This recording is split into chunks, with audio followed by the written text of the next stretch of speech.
Hey, everybody. Happy Tuesday. Welcome to Career Clarity and Confidence Live.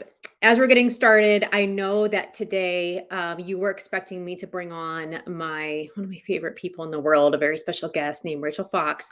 Rachel had a very unexpected emergency come up today. So today, instead of hearing Rachel's leadership lessons learned from entrepreneurship, we're going to reschedule Rachel and she's going to join us again at a future date. But today we're going to hear my leadership lessons learned from entrepreneurship. And I'm sure that I hope that mine are as helpful and impactful as Rachel's would have been. And please know that we're going to be hearing from her again just as soon as I can get her rescheduled. So today you're going to be hearing from me. I'm going to tell you just a little bit more about my own leadership journey. And if you have any questions, feel free to pop them in the comments, in the chat.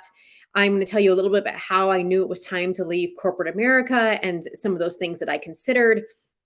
And then I want to tell you some of the lessons that I've learned as I was sitting back and reflecting now being an entrepreneur for 3 years. So if you're just joining me, Rachel couldn't make it today. She had a very unexpected thing come up at the last minute. And so we're going to work to get her rescheduled just as quickly as possible. So I want to tell you a little bit more about how I got to entrepreneurship from corporate America. So I actually started my corporate journey I guess you could say when I was still maybe just a teenager, even. My very first job was working at McDonald's at age 15. And so working at McDonald's at age 15, that meant I took orders in the drive-thru. I took orders as customers came in. I flipped the fries. I cleaned the McDonald's restroom, which, if you've ever had a job cleaning a public restroom, it is definitely humbling. And then, in college, I actually was an assistant manager at Victoria's Secret in the mall. My first banking job was at Wells Fargo, and that's where I actually spent a good chunk of my career was in finance and in banking. In fact, I worked for a different bank and some investment firms for a total of, I think, about 15 years. The majority of my career was spent in banking. I didn't really know what I wanted to do. I grew up thinking that I wanted to be a meteorologist, but I also didn't want to work the 6 and 10 o'clock news. So that made me change my major to political science. I was always fascinated with political science. I loved the study of conflict and how people interact, et cetera, et cetera. But I didn't really know what I wanted to do. So my first job out of college was I was working for an investment firm because I thought that I wanted to be a financial services advisor. That didn't work out because I actually ended up moving from Missouri back to Nebraska where I live now. And I just took a job at the first company that would hire me, and that was a bank. So I was in banking then. And one of my very first jobs in banking was, I call it smiling and dialing. I made like 80 phone calls a day trying to sell companies credit card processing over the phone. And I'm going to come back to that story because there are definitely some lessons that actually helped me in entrepreneurship. But basically, I would call companies all day long and encourage them to take credit cards. Now, this was at a time when credit cards were still, people actually still took a lot of cash and checks. And so we were still trying to convince people the value of taking credit cards, which seems totally crazy in today's world. And then moved up my career in banking as a sales trainer and then a professional development trainer and then an HR person. And eventually then I went into doing some marketing, more HR oversight, led an HR team at a tech company. And then I went to go work for a leadership development consulting company. Towards the end of my career, I was traveling a lot. I definitely knew what I loved to do. I loved training. I loved development. I loved pulling together leadership development programs. I loved working with organizations on building leaders, discussing leadership topics, strategy, change management, loved it all. But towards the end of my career, I started traveling a lot. And I have a now almost 17-year-old daughter. And that travel was starting to wear on me a little bit and give me a like or heart if any of y'all have traveled for work at some point. And maybe can empathize with, it sounds glamorous, but a lot, and parts of it is awesome to say that I've been to lots of cool places around the world. But a lot of it is being laid over in airports. And I don't think we talk about that enough, in that's really the unglamorous part, is that sometimes your flight's delayed and you don't always have control of that. And so while your family's doing things, you're stuck in an airport.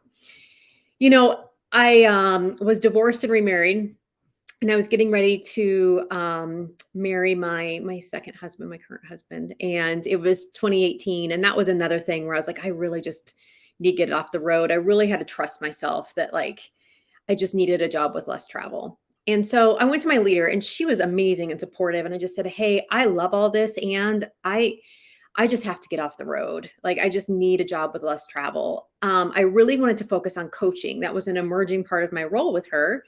And I asked her if I could, focus on it full time.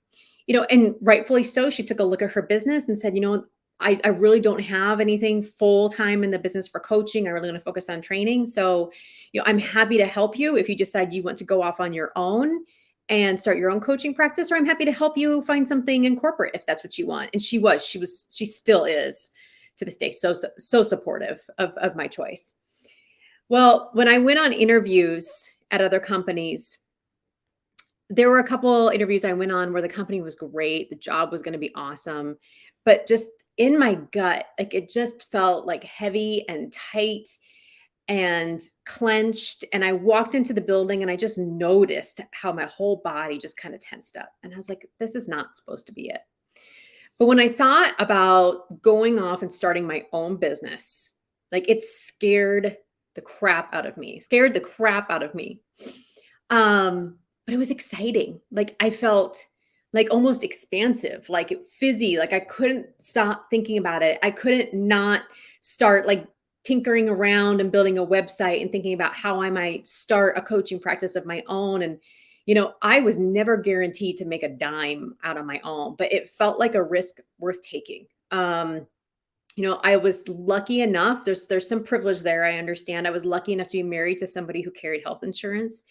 I was lucky enough to have some money built in savings, so that if I didn't make money for a little bit, I'd be okay.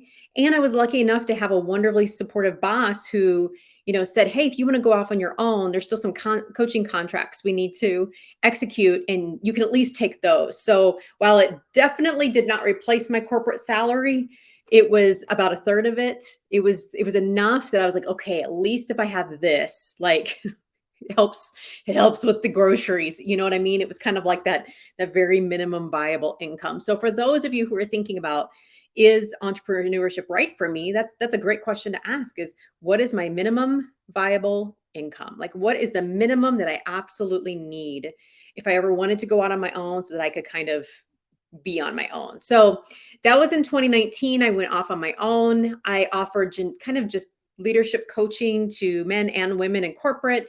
I offered leadership development. When COVID hit, it had a huge impact on my business, though. I lost about 80% of my income in what felt like overnight because individuals were canceling in-person events, speaking events. Some of my coaching contracts were canceled because organizations were reworking their staff, tightening the belt, laying off employees. And so they, ended contractor arrangements, which they should, right? And so that really forced me to evaluate what I really wanted, because it was like starting over again. Because again, I had to go to the government and ask for government assistance because I had lost almost all my income. But in that moment, I was like, if I literally cannot lose any more money, like what's worth doing? And I couldn't stop thinking about when I was in corporate, how much I loved my interactions coaching and mentoring women, especially as an HR person in a male dominated field. So I worked in banking and I worked in technology, and drop me a heart or a like if any of y'all are in banking or technology, or you're in a male dominated field. Because I spent a lot of time coaching women on, honestly, the coaching that I needed, like self-confidence, speaking up in the rooms, asking for what you deserve, closing leadership development and salary gaps, overcoming imposter syndrome. I didn't even have words for it at the time. I didn't even get those words for it until I went off on my own and started my own business.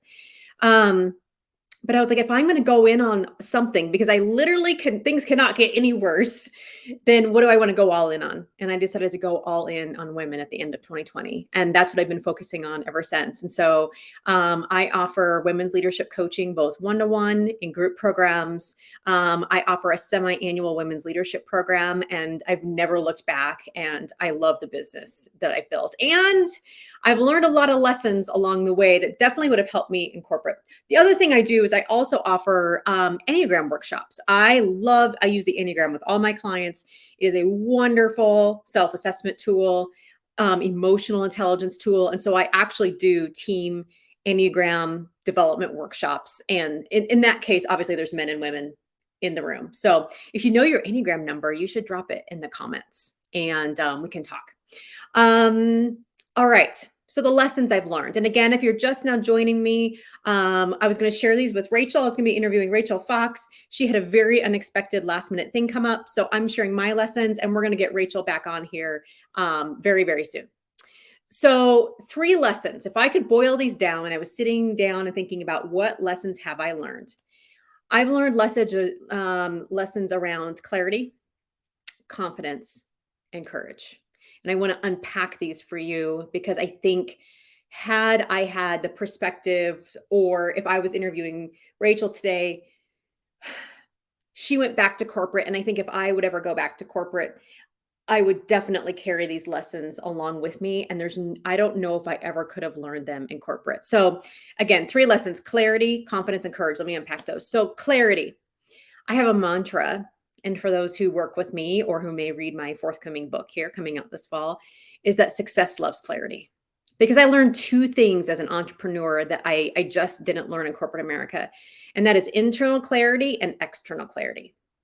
So internal clarity is owning who you are and showing up as that in the world, like owning the type of leader that you are. What do you stand for as a leader? What are your unique skills and talents? Because the more clear you are on your unique skills and talents, the more clearly you can see other people's skills and talents without the kind of compare and despair, confidence killing effects. So as an entrepreneur, like I kind of had to sit down and do my own marketing plan. I had to think about what is unique about me, what's unique about my approach. There's a million leadership coaches out there, and I understand that.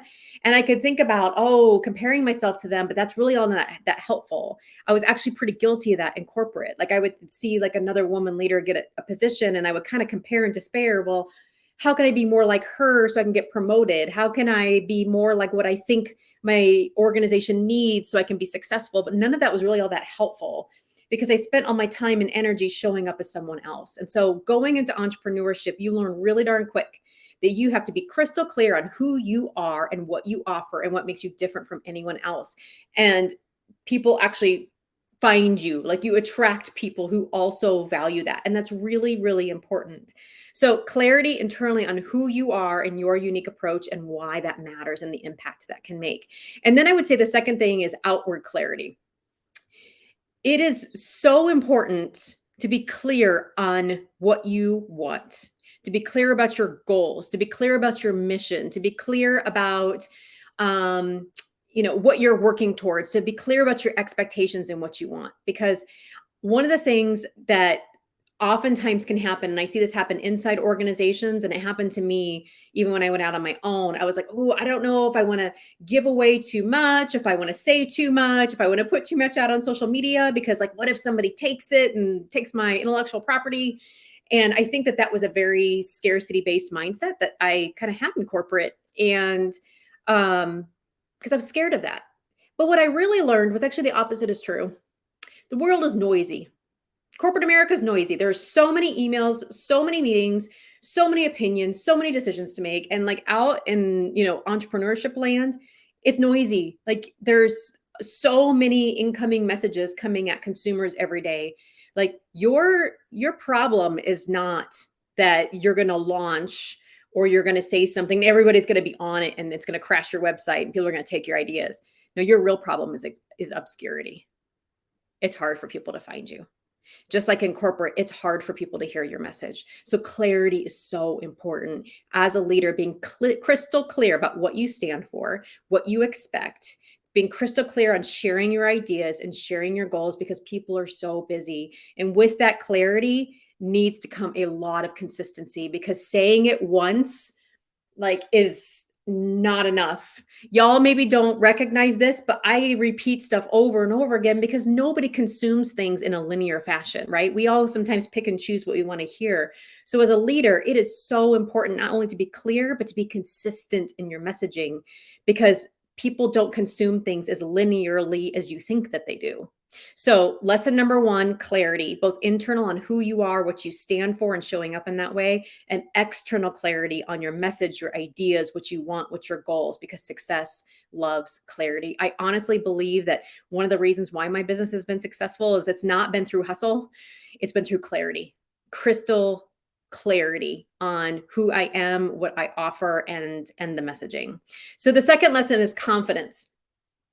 Really having to learn that I am enough as I already am, and I do not need any more qualifications or experience. And this was really hard for me as a corporate leader, because I think a lot of times as a corporate leader, I was always kind of putting people on a pedestal. And tell me if you do this, drop me a heart, a like, or just give me a yes. Like, do you tend to put other people on a pedestal? Because I sure did. I thought that like senior leaders had it all figured out and I didn't have it figured out, or people with more experience on a topic or a thing had it figured out and I didn't have it figured out. And so I really played small. I didn't probably ask for all the things that I needed. I didn't share all the ideas I could, because I think I just assumed that like they all had it figured out up there and I didn't have it figured out in here. And that was really a big source of my imposter syndrome. And so when I got into entrepreneurship and I started coaching leaders at all levels, I started to realize that no one has it figured out. Like I'm gonna let you in on a little secret. I have CEOs that sit on the other end of coaching and they don't have all the answers either. That's why they're here, and that's okay. None of us have it as figured out as we think. And I think there's a lot of corporate cultures that like to hide that. They like to give the illusion that they have it all figured out, but no one really has it all figured out. And I honestly now would be wary of working for someone who thought they had it all figured out. I think that there's like a healthy level of doubt that keeps us curious and keeps us humble and helps us actually better connect with people, because everyone feels doubt. So confidence, recognizing how much I put others on a pedestal, and then really recognizing I needed to stop overestimating everyone else's intelligence and stop underestimating my own. I'm going to say that again. I needed to stop overestimating others' intelligence and underestimating my own, because you are already qualified. You don't need another degree. You don't need another certification. I can tell you that from being an HR person, I would watch the differences between what men and women would apply for jobs. Men applied for jobs because they thought they looked fun, interesting, and cool. And of course, like he had an interest in it. Women would see that same job, feel those same feelings, but then stop herself and say, ooh, I don't know if I meet every single bullet. I don't know. I think I need to go back to school for this. Like there's such a difference. You are already qualified. And this is so important because, there's a lot of mindset junk that comes up when you're an entrepreneur. Like, oh, I don't know if I can launch this until it's perfect. I need to go get another coaching certification before I can do this. There's all these but first. Oh, but first I have to do this. But first I have to do this. But first I have to do this. Well, when you're an entrepreneur and running your own business, you don't get paid for stalling. You don't get paid for procrastinating. In corporate America, you're getting a paycheck every 2 weeks. And so if you're having a lot of those but firsts and you're procrastinating, there's a little more tolerance for that, because it's going to take a while for the system to kind of catch up to know, like, oh, she's kind of behind on that project, right? But in entrepreneurship, you stall, you don't make any money. So that exposed a ton of just issues with confidence and mindset. So my 2 lessons learned from entrepreneurship that I would take back to leadership is, 1, recognizing you are equals with everyone else. No one deserves a pedestal, right? Can we learn from others? Yes, but we don't need to put them on a pedestal, right? Like there's like this collective intelligence that we can all use, and you are enough to be in the room, to contribute, to share your ideas, etc. Like you are just as intelligent as everyone else. The third lesson I learned is courage, and how important courage is to trust yourself and to take action. And here's the thing, and I didn't know this as a corporate woman leader until I left and could look back, because I was in it. In corporate, there are so many opinions, so many slide decks, so many points of data, so many political things at play that you're trying to use to make the decisions. Sometimes we are only operating from the neck up. Pros, cons, the Excel spreadsheet, the budget, the data, the deck, what other people are thinking, that we forget to sometimes go neck down to make decisions. And what I mean by that is sometimes we don't stop and ask ourselves, what do I really value in this situation? Does this even align to my values? We don't even go even further down and say, how does my gut feel about this? Does this give me a sense of peace? Or does this make me feel just restricted and a little chaotic with dread? Because when you're running your own business, it is so important to trust yourself. Even though I'm at a corporate, there's still all of these things in culture and society and with other business experts that say, this is what you should do. But at the end of the day, I, as the business owner, have to live with the results of my decision. So I have to stop in and start questioning, is this what I really want? Is my body all in saying, heck yes? Or is my gut going, hell no? And the importance of trusting myself and, not just defaulting or polling other people for their opinions all the time. So the leadership lesson I would take back is the courage to trust myself, to just stop and get quiet for a minute and just stop listening to all the other voices and opinions and, shutting down the Excel spreadsheet for a minute or the PowerPoint deck and just checking in and saying, what is aligned with my leadership values? How do I really feel about this? What do I truly want? Am I taking this job because I'm trying to look a certain way or because somebody believes it'd be good for me, or do I really want it? I actually just had a coaching call with someone this morning and we did that activity. Does she really, truly want the job that's being offered to her in her body? Or is she caught up in just excitement and pleasing and conforming, etc.? The last thing is the courage to take action.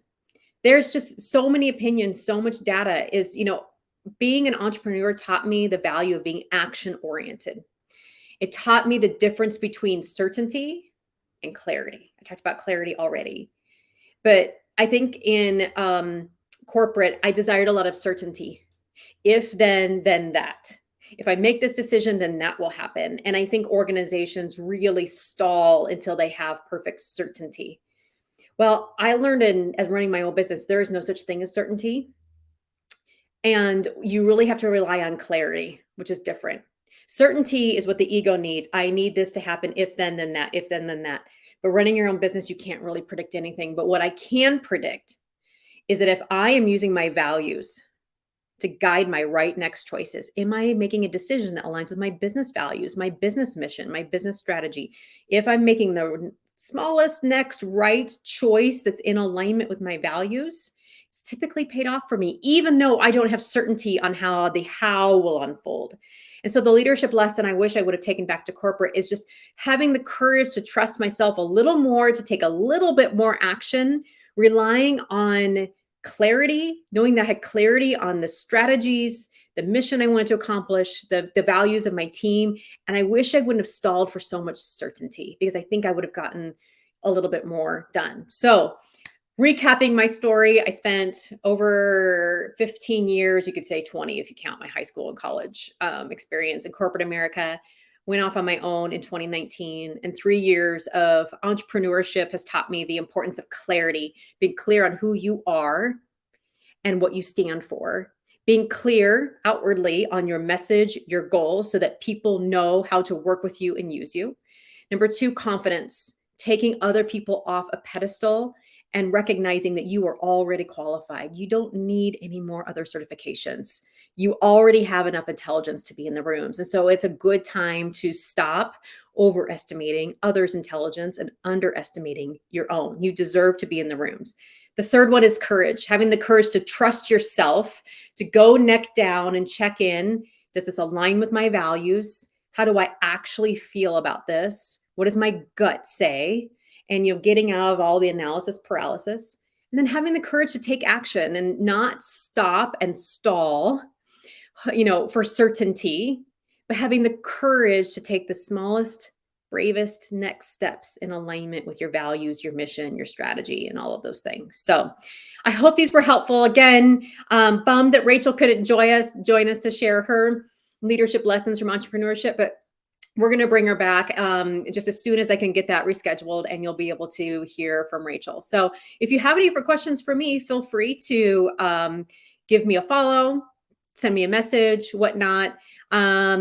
like I said, my business now is primarily women's leadership coaching. So I do have one-to-one career and leadership coaching for women. I have group coaching programs for women. This spring is already full, but I'll have some more opportunities coming out. So make sure that you get in touch with me or on my email list. And then I offer women's leadership programs inside organizations. So organizations bring me inside their company and have me teach my 8-step women's leadership program to their women leaders.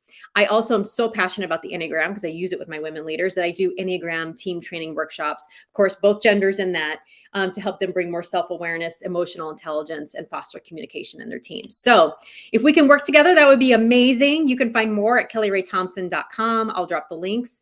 Otherwise, you can always send me a message. And I'm here every Tuesday. So hopefully I will see you next Tuesday. Have an awesome week.